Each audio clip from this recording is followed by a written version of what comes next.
Hello friends, welcome to channel. So in today video we will discuss the question from 51 to 75, the remaining question from the paper 3. Okay, we have already discussed paper 2 of June 2012. जून 2012 के paper हम लोग solve कर रहे हैं, तो इसका जो paper 2 था अभी have already discussed these 50 question. So if anyone watching this video first time then kindly please आप प्लेलिस्ट को विजिट करें. प्लेलिस्ट का नाम होगा PYQ year wise. So watch all the video, the paper 2 and the paper 3 के 2 video, total 4 video होंगे वहाँ पर, सो उनको आप देख सकते हैं. Okay, in today video we will discuss from 51 to 75 and you can also join this Telegram channel social work portal. You can search on Telegram और आपको ये वहाँ पर चैनल मिल जाएगा, उसको आप ज्वाइन कर लीजिए. अदरवाइज आप मुझे इस नंबर पर टेक्स्ट कर सकते हैं, मैं आपको ऐड कर दूँगा ग्रुप में, so that you will got all the important notification from this YouTube channel. Okay, then and if you want to join the crash course for the this is the crash course special batch for the working professionals जो भी job करते हैं कहीं पर, उनके लिए एक special batch है इवनिंग टाइम में या जब वो फ्री रहते हैं उसके अकॉर्डिंग उसको ये जो बैच है. एंड नेक्स्ट दूसरा बैच है एमए स्टूडेंट के लिए जो ऑलरेडी अभी पढ़ाई कर रहे हैं उनके लिए. So if anyone interested they can join this crash course. उसके लिए आप मुझे इस नंबर पर टेक्स्ट कर सकते हैं या फिर कॉल कर सकते हैं, so that I can share the detail of this the course to your number. Now let start. Question number 51. So which one of the following is not the challenge of managing urbanisation. Urbanisation को manage करने के लिए शहरीकरण का प्रबंधन जो होता है, तो उनमें से बताने आपको इनमें से कौन सी चुनौती नहीं है, which is not the challenge. And urbanisation का मैनेजमेंट कैसे होता है, उसका प्रबंधन कैसे होता है, ताकि जैसे कि आप बात करें जितने भी पैरामीटर है, चाहे इकोनॉमिक, सोशल, एजुकेशन, सब में उनका ग्रोथ हो, like the economic growth and to overall development. So these are the you can say the managing how to we can manage the urbanisation, शहरीकरण को मैनेज करने के लिए. सो इसमें पूछा गया कि कौन सा नहीं है इसमें, विच is not the challenge. So now let understand these option. Sustaining the momentum of economic growth. Economic growth की जो मोमेंटम है उसको सस्टेन करना, उसको बनाए रखना, गति को बनाए रखना. तो ऑफ कोर्स ये तो इसका ऑप्शन नहीं होगा, क्योंकि इसमें पूछा गया which is not. Addressing the urban poverty. जो रूरल जो अर्बन एरिया में जो स्लम्स एरिया होते हैं वहाँ पर, तो वहाँ की पॉवर्टी को कम करना, उसको एड्रेस करना, उसको दूर करना, तो ये भी नहीं होगा. Energising the city to the become engine to the national development. मतलब देश के विकास के लिए एक इंजन का काम करे शहर, तो ये भी इसका नहीं होगा. एंड ऑप्शन डी दिया है separating the rural from the urban area. Urban area को रूरल एरिया से सेपरेट करना, तो ये क्या चैलेंज है? नहीं है, ये कोई चैलेंज नहीं हो सकता. Already urban area rural area से दूर ही होता है. ओके, सो ये इसका चैलेंज नहीं होगा. इसके अलावा ये तीनों के तीनों चैलेंज है. So option number D will be correct. और यहाँ पर 2 लोगों ने इसका सही आंसर दिया था कमेंट बॉक्स में. सो काइंडली आप लोग भी, जो लोग वीडियो पूरा देखते हैं, काइंडली जो लास्ट क्वेश्चन होता है उसको आप कमेंट बॉक्स में ज़रूर मेंशन कीजिए कि कौन सा करेक्ट है, ताकि मुझे भी पता चलता है कितने लोग देख रहे हैं वीडियो और कैसी आपकी तैयारी चल रही है, कितने लोगों का करेक्ट आंसर है. Okay, now last question number 52. यहाँ पर लिस्ट 1 और लिस्ट 2 को आपको पेयर करना है. सो द लिस्ट 1 में कुछ यहाँ पर टर्म दी गई हैं, जैसे कि enuresis, school dropout, aversion of food and day dreaming. So आपको बताना है, इसको पेयर करना है लिस्ट 2 के साथ. सो आपको पता होना चाहिए यूनिवर्सिस क्या होता है. इसका मतलब होता है कि basically it is a inability to control urination. पेशाब को कंट्रोल ना कर पाना, दैट इज इनेबिलिटी. सो ये आपका आएगा poor mother child. So first करे आपका पेयर होगा थर्ड के साथ. Now you can see the option.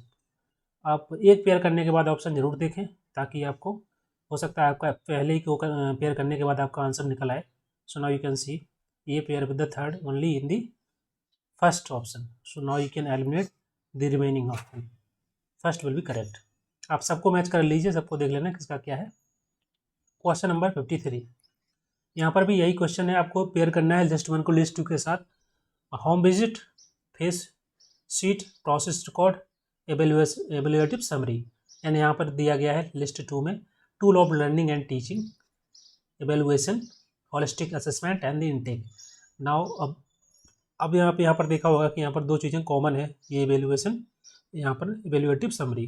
तो ऑफकोर्स ये इसी के साथ पेयर होगा और किसी के साथ हो नहीं सकता, आप पढ़ सकते हैं होम विजिट या face sheet process record. So now the D pair with the second, so there is the only one option, that is D.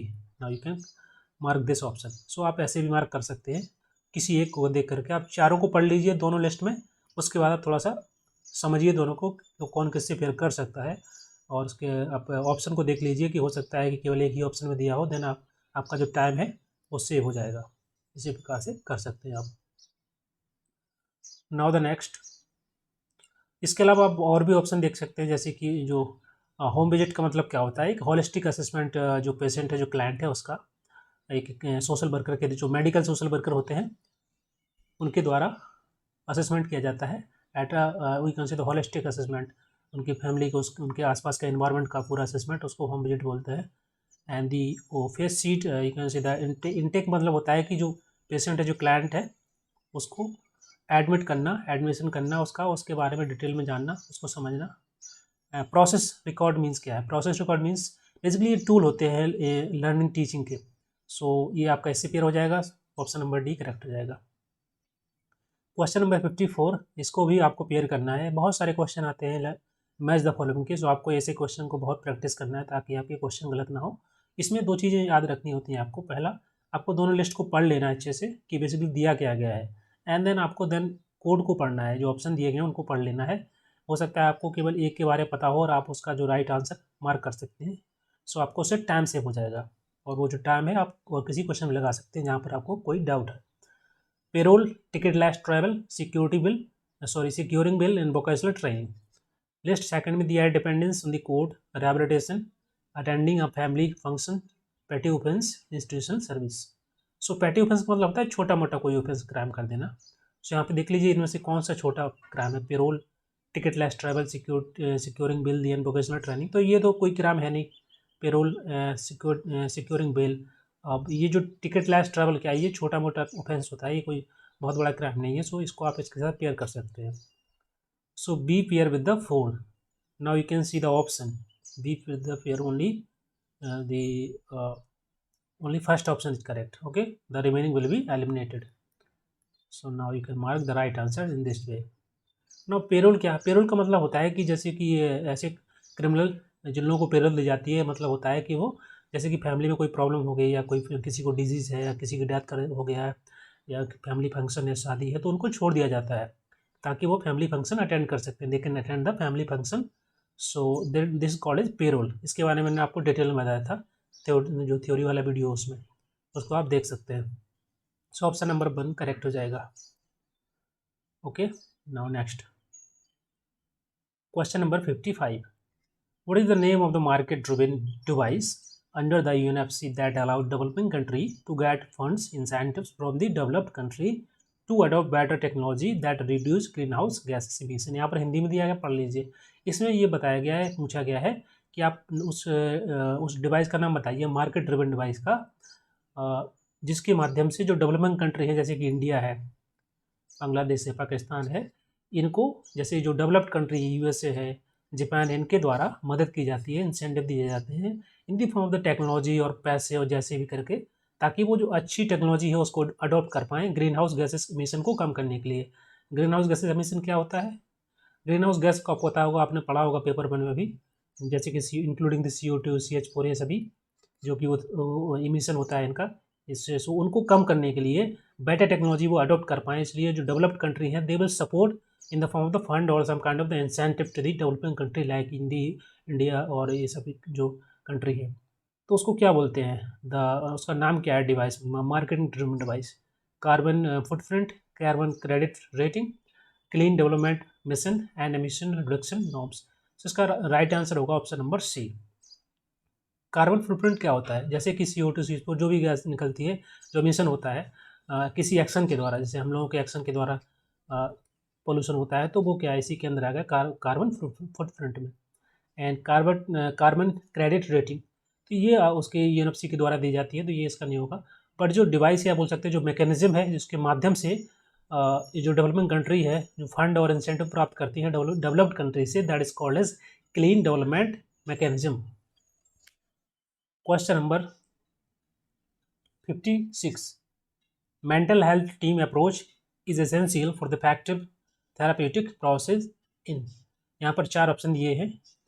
सो इस जो मेंटल हेल्थ टीम होती है या जो सोशल वर्कर होते हैं, सो उनकी जो अप्रोच है that is essential for effective therapeutic process किस में है? डे बोर्डिंग स्कूल, या फिर maternity nursing home, child guidance centre and the recreational youth club. So recreational youth club में तो नहीं होगा इनका काम, एंड डे बोर्डिंग स्कूल में भी नहीं है। यहाँ पर बात की जा रही है effective therapeutic process. So maternity nursing home and child guidance centre, तो ये सी जो है वो करेक्ट हो जाएगा इसका आंसर। यहाँ पर हिंदी में दिया है, आप पढ़ सकते हैं हिंदी में भी, हिंदी वाले वैसे भी मैं हिंदी में बोलता हूँ तो आपको इतनी प्रॉब्लम होती नहीं होगी, और इंग्लिश में ऑलरेडी लिखा हुआ है तो जो इंग्लिश मीडियम वाले हैं वो भी समझ सकते हैं। और बहुत ज़्यादातर मैं टर्म जो यूज़ करता हूँ इंग्लिश की ही करता हूँ, बट हिंदी बोलता हूँ ताकि हिंदी वाले भी समझ पाएँ। Okay, now question number 57, reports on the correctional administration 1951 government of India, Bharat सरकार के द्वारा ये रिपोर्ट जारी की गई थी, वाज प्रिपेयर्ड बाय, किसके द्वारा प्रिपेयर की गई थी? Okay, the report that is on the correctional administration 1951। सो बताइए इसका कौन सा आंसर होगा? सो ये बेसिकली रिपोर्ट जो थी किस लिए, ये बेसिकली इसलिए बनाई गई थी, जो पॉलिसी रिफॉर्म होनी चाहिए थी प्रेजेंट एडमिनिस्ट्रेशन में, उनको सजेशन देने के लिए सरकार के द्वारा उन्होंने ये जो है इनका नाम क्या है ये बताया, पूछा गया है। Justice A.N. Mulla, bureau of the police research and development, sir Alexander Cardew and doctor W.C. Reckless. तो मतलब किनके द्वारा ये रिपोर्ट प्रस्तुत की गई थी, प्रिपेयर की गई थी, इंडिया की जो रिपोर्ट थी, ताकि जो कुछ इम्पोर्टेंट जो रिफॉर्म है वो हो पाए। So doctor W.C. रैकलेस के द्वारा, ये ऑप्शन सही हो जाएगा।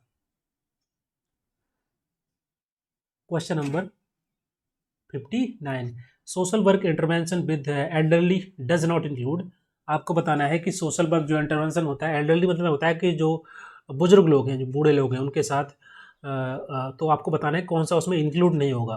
Providing the psycho social support, मनोसामाजिक सपोर्ट प्रोवाइड कराना उनको, क्या इसमें इंक्लूड नहीं होगा? ये तो ऑफकोर्स होगा ही, तो इसमें क्योंकि यहाँ नॉट पूछा गया है तो ये अभी गलत हो जाएगा आपका। Arranging for the treatment of the health problem, जो भी उनकी समस्याएं हैं, स्वास्थ्य संबंधी समस्याएं हैं, उनको ठीक करने के लिए व्यवस्था करना, तो ये भी इसका करेक्ट होगा, बट यहाँ पर नॉट लिखा है इसलिए ये भी रॉन्ग हो जाएगा। गाइडिंग ग्रुप इंट्रक्शन, सो ये भी सही है कि उनको इंस्ट्रक्ट करना, इंस्ट्रक्शन देना, मार्गदर्शन प्रोवाइड कराना सही तरीके से सामूहिक रूप से, तो ये सही सही है, बट यहाँ पर नॉट लिखा है तो ये भी गलत हो जाएगा।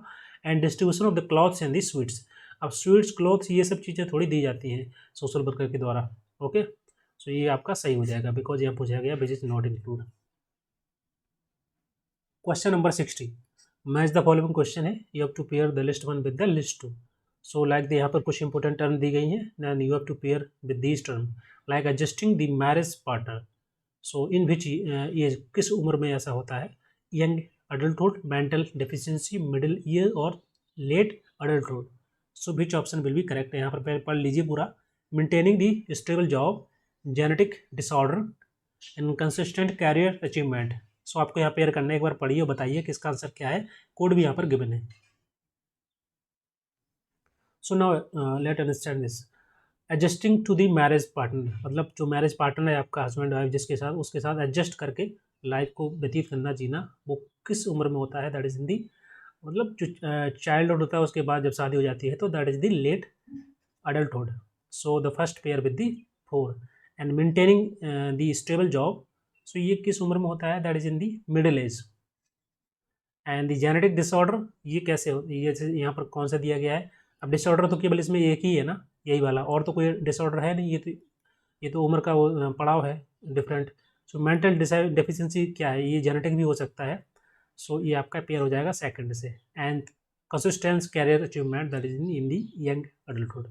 सो now you can pair these and option will be, now देखिए आप यहाँ पर केवल ए का फोर्थ के साथ करेक्ट है। Now you can eliminate all the option, अगर आपने सब नहीं पता आपको तब भी आप आंसर लगा सकते हैं। तो बहुत ही सिंपल क्वेश्चन आते हैं एग्जाम में, बहुत टफ नहीं आते हैं। स्टूडेंट छोड़ देते हैं लिस्ट 1 लिस्ट 2 देख करके, उनको लगता है कि शायद ये तो बहुत ही डिफिकल्ट क्वेश्चन होगा और इसको वो सॉल्व नहीं कर पाएंगे। सो आप पढ़िए, सही उसको अंडरस्टैंड करिए, हो सकता है बहुत ही सिंपल क्वेश्चन हो, और आपको बताते हैं जितने भी क्वेश्चन बहुत बड़े होते हैं, बहुत ज़्यादा लिखा होता है उनमें, वो बहुत ही सिंपल क्वेश्चन होते हैं। जैसे आप देखेंगे बहुत बड़ा क्वेश्चन है, बहुत लेंदी क्वेश्चन है, आप खुश हो जाइए क्योंकि आपको पता है बहुत ही सिंपल होने वाला है। Question number 61। The major principle of social group work are, social group work के यहाँ पे मेजर प्रिंसिपल दिए गए हैं। कौन कौन से प्रिंसिपल होते हैं आपको पता होना चाहिए। फिर भी यहाँ पर कुछ लिस्ट दी गई है, सो उनमें से आपको बताना है। Progressive program experience, guiding group interaction, specific objective and the evaluation, program planning, development sequence, अब ये नहीं है इसमें। Systematic study, frequency distribution and group enhancement, specify learning, rejection study, ये भी नहीं है। Planning, organizing, facilitation, evaluation. अब बताइए इसमें से कौन सा होगा, ए और डी में से। इसमें देखिए यहाँ पर दिया है ग्रुप इंट्रैक्शन, तो इसमें मेंशन नहीं है तो ये भी गलत हो जाएगा, ये आपका सही हो जाएगा। स्पेसिफिक ऑब्जेक्टिव, इवेलुएशन भी, प्रोग्रेस ऑफ प्रोग्राम्स एक्सपीरियंस, ये सभी के सभी आपका 61 का फर्स्ट हो जाएगा करेक्ट। और आप जरा इसको पढ़ लीजिएगा, आपके पास अगर नोट्स हैं सोशल ग्रुप वर्क के सभी मेजर प्रिंसिपल कौन कौन से हैं, ताकि अभी जो नेक्स्ट मॉक होगा, अभी 3 मॉक हो चुके हैं, मॉक 2, मॉक 3, अब मॉक 4 में हमें ऐसे क्वेश्चन देंगे जो भी थोड़े से डिफिकल्ट होंगे, ताकि आपके क्वेश्चन जो है एग्ज़ाम में आपको थोड़ा आसान लगे एग्ज़ाम के question. Question number 62। Parenting has become challenge because, parenting बहुत ही डिफ़िकल्ट हो गया है, चैलेंजिंग हो गया है, क्योंकि parent disintegration of the joint family system, या फिर migration of the rural population to the urban area, मतलब जो ग्रामीण क्षेत्र से लोग अर्बन क्षेत्र में जा रहे हैं रहने के लिए, माइग्रेट हो रहे हैं, डिसइंटीग्रेट हो रहे हैं। जो जॉइंट फैमिली हुआ करती थी हमारे इंडियन सिस्टम की, जो फैमिली सिस्टम था उसमें जॉइंट फैमिली का प्रावधान था पहले, सो अब धीरे धीरे वो डिसइंटीग्रेट हो रहा है, बोल सकते हैं, न्यूक्लियर फैमिली में। And women getting into the gainful employment, और महिलाओं को एक अच्छा एम्प्लॉयमेंट भी मिल रहा है जस्ट बिकॉज अर्बनाइजेशन मॉडर्नाइजेशन की वजह से। So you have to mention which is correct, that is challenging for the parenting. So of course तीनों सही है इसमें, तो डी ऑप्शन करेक्ट हो जाएगा। Question number 63। शिक्षण संस्थान provides vocational training course to the marginalize for the their empowerment. इसका रीजन दिया गया है, इसमें बेसिकली ये बताया गया है कि जो जन शिक्षण संस्थान है वो प्रोवाइड कराते हैं वोकेशनल ट्रेनिंग कोर्स, जो मार्जिनलाइज सेक्शन है, जो कि अंडर पब्लिश्ड और अंडर डेवलप्ड SC ST या फिर उस कैटेगरी में जो आते हैं, जिनकी स्थिति ठीक नहीं है आर्थिक रूप से या सामाजिक रूप से, तो उनको से ये वोकेशनल ट्रेनिंग प्रोवाइड कराते हैं सभी संस्थान। और इसका रीजन दिया गया है कि inclusion of SC ST is emphasis as the beneficiary in Jan Shikshan Sansthan due to their disadvantage position. और यहाँ पर बोला गया है कि जो SC ST कैटेगरी के हैं, जो उनको ज़्यादा बेनिफिट हो रहा है। इसका कारण ये है कि क्योंकि वो ज़्यादा डिसएडवांटेज पोजीशन में है, इस वजह से उनको ज़्यादा बेनिफिट हो रहा है। तो ऑफकोर्स सही है, सही रीजन दिया गया है, क्योंकि किसको चाहिए वोकेशनल ट्रेनिंग, स्पेशल जिन लोगों को प्रॉब्लम है फाइनेंशियली, इकोनॉमिकली जो प्रॉब्लम है उनको। सो SC ST कैटेगरी उसी में आएगी। और आपको पता होना चाहिए कि जन शिक्षण संस्थान कहाँ पर है, ये रांची में है, झारखंड में। सो आपके वहाँ की जो पॉपुलेशन ज़्यादा है जो कि ST है, सो ये भी आपको अगर पता होगा तो इजीली बता सकते हैं, तो ये दोनों करेक्ट है। Question number 64। Balwant Rai Mehta was associated, तो आपने पढ़ा होगा कई बार, बलवंत राय मेहता कमेटी किस लिए थी। Community participation, community welfare, community development and community organization. So which option is correct, बताइए। कम्युनिटी डेवलपमेंट के प्रोग्राम के लिए जो CDM थे, CDP और एक्सटेंशन सर्विस प्रोग्राम जो थे, उसको एग्जामिन करने के लिए ये बलवंत राय मेहता कमेटी गठित की गई थी। Question number 65। Who is the author of book integrated social work practice, बताइए आप कौन सा इसका आंसर सही होगा। AS Desai, SB Desai, Murali Desai and SK Kindulkar. अब यहाँ पर इसी वजह से बोला जाता है कि आप जरा पूरा जब भी याद करें तो जो ऑथर का नाम है पूरा अच्छे से याद कर लें, क्योंकि यहाँ देख लीजिए सब में देसाई लगा हुआ है, आप वो कन्फ्यूज हो सकते हैं। So which option is correct,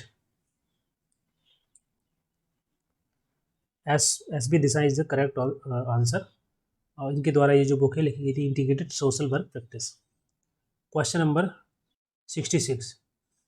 which of the following is not the function of hospital social worker, अर्थात जो मेडिकल सोशल वर्कर होते हैं उनका इनमें से कौन सा फंक्शन नहीं है, which is not the function. Fund raising for the financial support to the deserve, जो डिजर्विंग पेशेंट है, जो उनको वास्तव में प्रॉब्लम है, उनको सपोर्ट प्रोवाइड कराने के लिए, फाइनेंशियल सपोर्ट देना, फंड रेजिंग करना उनके लिए। Counselling to the patient and his family reluctant to undergo surgery, और ऐसे पेशेंट या उनकी फैमिली को जिनकी सर्जरी होने वाली है या जो उनके लिए उनके पेशेंट या उनकी फैमिली को काउंसलिंग प्रोवाइड कराना, तो ये भी ऑफकोर्स फंक्शन है, ये भी फंक्शन है। Registering new patient and issuing the OPD cards, नए पेशेंट को रजिस्टर करना और ओपीडी कार्ड्स प्रोवाइड करना, ये काम मेडिकल स्टाफ का होता है। ओके, ये मेडिकल सोशल वर्कर का काम नहीं होता है, ये उनका मेडिकल सोशल वर्कर का काम होता है काउंसलिंग देना और जो मेडिकल स्टाफ है उनके बीच में एक कोऑर्डिनेशन बना के रखना, ताकि जो सही तरीके से उनकी प्रॉपर जो काउंसलिंग हो पाए, उनको प्रॉपर तरीके से कम्युनिकेशन प्रोवाइड करना डॉक्टर और पेशेंट के बीच में, जैसा कि ऑप्शन नंबर 4 दिया है, facilitating communication between the doctor and the patient. So this answer is also right. So आपके जो ऑप्शन नंबर सी हो जाएगा वो गलत हो जाएगा, यही पूछा गया है which is not the function. Question number 65, the book social work and integrated approach was authored by, किसके द्वारा ये लिखी गई है? Sanjay Bhatt, Sanjay Bhattacharya, Surendra Singh and Sanjay Pandey. So which option is correct? Option number B, Sanjay Bhattacharya. Now the next question, the organized non profit activity for public purpose outside the both market and the state is called. इसमें ये पूछा गया है कि एक बोल सकते हैं कि सोसाइटी के द्वारा या फिर नॉन प्रॉफिट एक्टिविटी की जाती है, organize non profit activity public के लिए, फॉर द पब्लिक पर्पज़। इसमें ना तो कोई मतलब मार्केट भी इन्वॉल्व नहीं है, ना ही स्टेट है, बोल सकते हैं। इन सब के बाहर कर जो करते हैं तो उसको क्या बोलेंगे? Cooperative factor. तो कोऑपरेटिव फैक्टर तो आ जाएगा मार्केट में ना, ये गलत हो जाएगा। और गवर्नमेंट सेक्टर यहाँ ऑलरेडी दिया गया है, स्टेट भी इसमें इन्वॉल्व नहीं है या इसके बाहर ही काम हो रहा है, तो गवर्नमेंट सेक्टर भी नहीं आएगा। और सिविल सोसाइटी सेक्टर, तो ये करेक्ट हो जाएगा क्योंकि यहाँ बात की जा रही है organize non profit activity for the public purpose, तो सिविल सोसाइटी के द्वारा ही होता है, तो ये भी ऑप्शन करेक्ट हो जाएगा आपका। क्वेश्चन नंबर 69, बालिका Diwas Balika Diwas in India is being observe, कब ऑब्जर्व किया जाता है? 9 October, 9 November, 9 December and 9 September. Which option is correct? Balika Diwas, इसको याद कर लेना, बहुत ही इंपॉर्टेंट है। So which option is correct? Option number C, December 9th. Question number 70. Life satisfaction is an, life satisfaction क्या है? कॉन्क्रीट कंसेप्ट है या फिर एब्स्ट्रैक्ट कंसेप्ट है या हाइपोथेसिस है या इनमें से कुछ नहीं है? So what is life satisfaction किसके अंदर आएगा, किस कंसेप्ट के अंदर? जैसे कि कॉन्क्रीट कंसेप्ट क्या होता है? कॉन्क्रीट कंसेप्ट होता है कि आप that can be experience, okay, that can be experience through the senses. आपके जो सेंसेस होती है, परसेप्शन होता है, उसके माध्यम से आप उसको परसीव कर सकते हैं, उसको एक्सपीरियंस कर सकते हैं। जैसे फॉर एग्जांपल आप अपने, जैसे कि आपके डॉग है या कुछ भी मान लीजिए कोई ऑब्जेक्ट है, तो उसको आप समझ सकते हैं ना, सेंस कर सकते हैं, परसीव कर सकते हैं। कोई भी चीज़ है उसको भी देख सकते हैं, तो ये उसको बोलेंगे concrete concept. And abstract concept कौन सा है? जिसको आप एक्सपीरियंस नहीं कर पाएंगे, जिसका कोई फिजिकल बोल सकते हैं, फिजिकल फॉर्म नहीं होती है।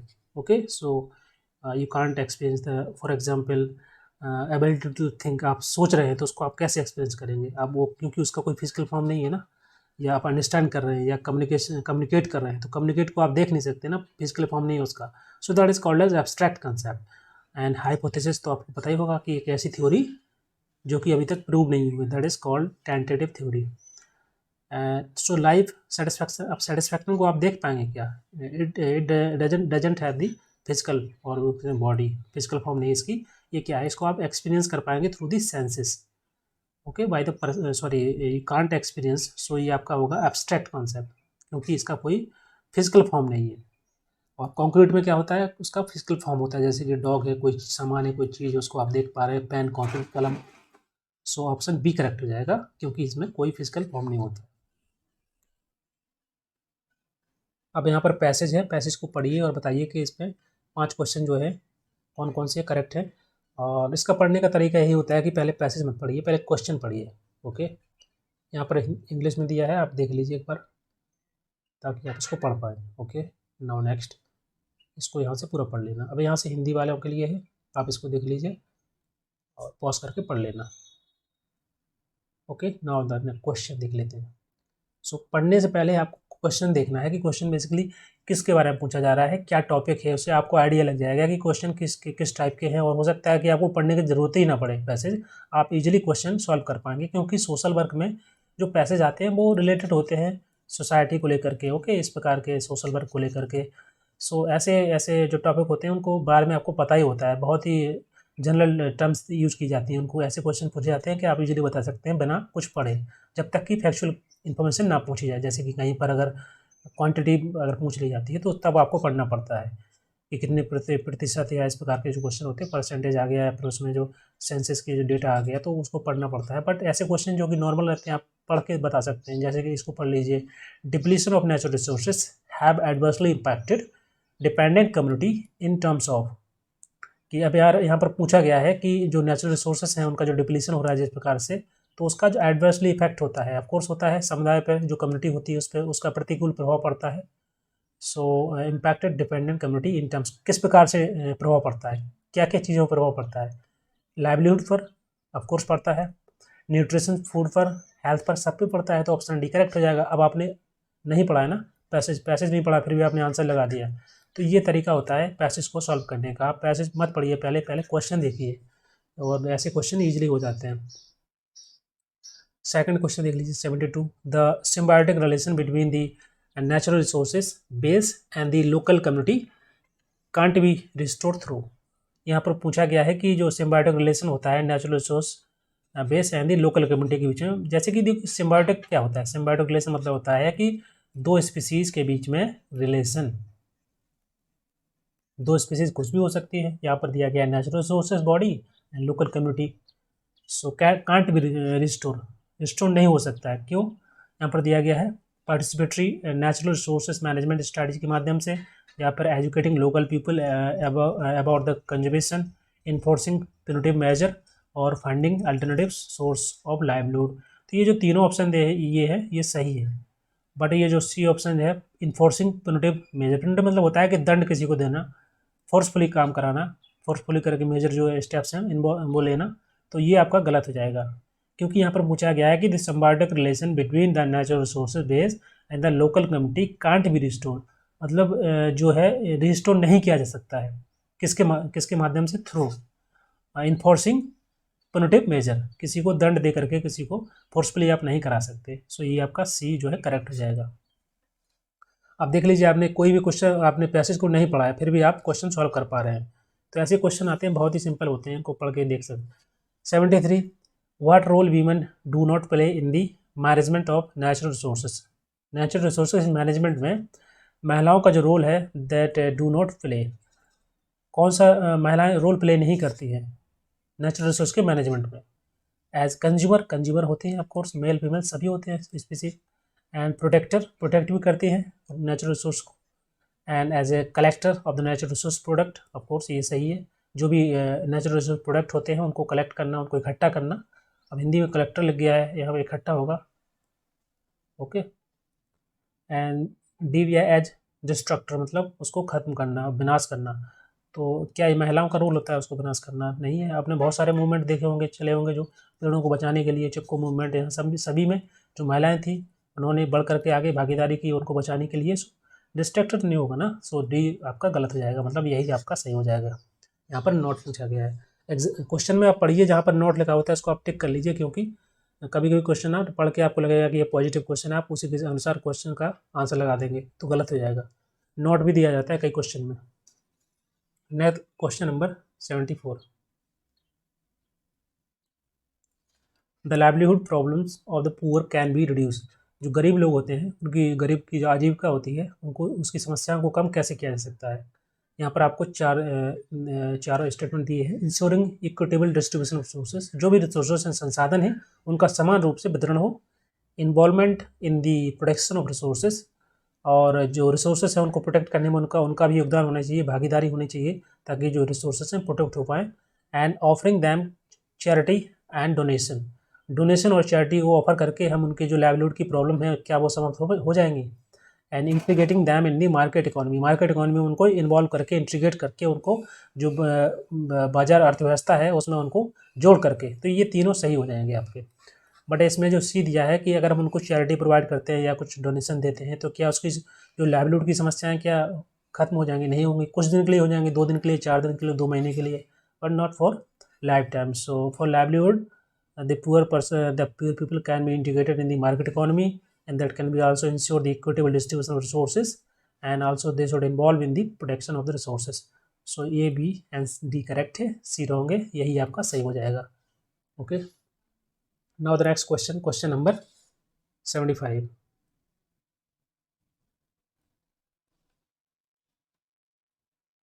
ये क्वेश्चन जो है आपको बताना है कि any development project can be sustainable if it is, कोई भी जो प्रोजेक्ट है, कोई भी परियोजना है जो टिकाऊ हो सकती है, डेवलपमेंट सस्टेनेबल हो सकता है अगर इन्वायरमेंटल फ्रेंडली रहे, वो पीपल सेंटर्ड रहे, providing for the future generation, okay, जो आने वाली पीढ़ी है उसके लिए उपलब्ध रहे, एंड ऑल द, मतलब तीनों. सो आप बताइए कौन सा करेक्ट है आंसर कमेंट बॉक्स में.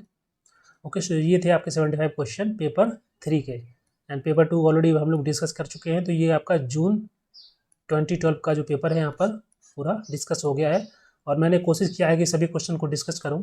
जो क्वेश्चन फैक्चुअल थे उनको मैंने डायरेक्ट आंसर बता दिया है, तो आप भी जो फैक्चुअल डेटा है उसको आप लिख लीजिए ताकि आप उसका रिवाइज कर पाएँ. और पेपर का रिवाइज कैसे करना मैं आपको बता देता हूँ.